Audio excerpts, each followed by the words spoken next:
விழுப்புரம் மாவட்டம் தைலாபுரம் தோட்டத்தில் பாமக நிறுவனர் ராமதாஸ் தலைமையில் சமூக ஊடக பேரவை ஆலோசனைக் கூட்டம் நடைபெற்று வருகிறது.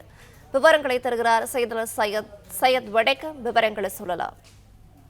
வணக்கம். விழுப்புரம் மாவட்டம் வானூர் அருகே தனியார் திருமண மண்டபத்தில் கடந்த சில தினங்களுக்கு முன்பாக பாமக பொதுக்குழு கூட்டம் டாக்டர் ராமதாஸ் தலைமையில் நடைபெற்றது. இதில் அன்புமணி ராமதாஸ் மீது பல்வேறு குற்றச்சாட்டுகள் வைத்து ஒழுங்கு நடவடிக்கை குழு அவர் வருகின்ற 31ஆம் தேதிக்குள் அதற்கு பதிலளிக்க வேண்டும் என நோட்டீஸ் அனுப்பியது. இந்த கிரானது இன்றுடன் முடிவடைகிறது. இதுவரையில் அன்புமணி ராமதாஸ் தரப்பிலிருந்து குற்றச்சாட்டு சம்பந்தமாக எந்த ஒரு பதிலும் அளிக்கவில்லை. இந்த நிலையில் நாளை ஒழுங்கு நடவடிக்கை குழு மீண்டும் டாக்டர் ராமதாஸ் தலைமையில் கூடுகிறது. இந்த நிலையில் இன்று சமூக ஊடக பேரவை ஆலோசனைக் கூட்டம் டாக்டர் ராமதாஸ் தலைமையில் தற்போது நடைபெற்று வருகிறது. இதனைத் தொடர்ந்து 6 நாட்களுக்கு பாமக வன்னியர் சங்கம் மாவட்ட செயலர்கள், மாவட்ட தலைவர்கள் மற்றும் மாநில நிர்வாகிகள் ஆலோசனைக் கூட்டம் டாக்டர் ராமதாஸ் தலைமையில் தொடர்ந்து நடைபெற உள்ளது. இந்த நிலையில் தற்போது 300க்கும் மேற்பட்ட முக்கிய நிர்வாகிகள் மட்டுமே தற்போது ஆலோசனையில் ஈடுபட்டு வருகின்றனர். இதில் டாக்டர் ராமதாஸ் சமூக ஊடக பேரவையில் உள்ள நிர்வாகிகள் யார் எந்த பதில் அளித்தாலும் அதற்கு சரியான முறையில் பதிலளிக்க வேண்டும். யாரும் கோபப்படும் அளவிற்கோ பதில் அளிக்கக்கூடாது.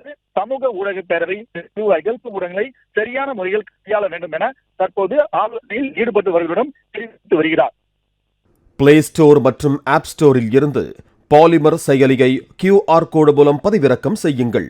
செய்திகளை உடனுக்குடன் பெறுங்கள்.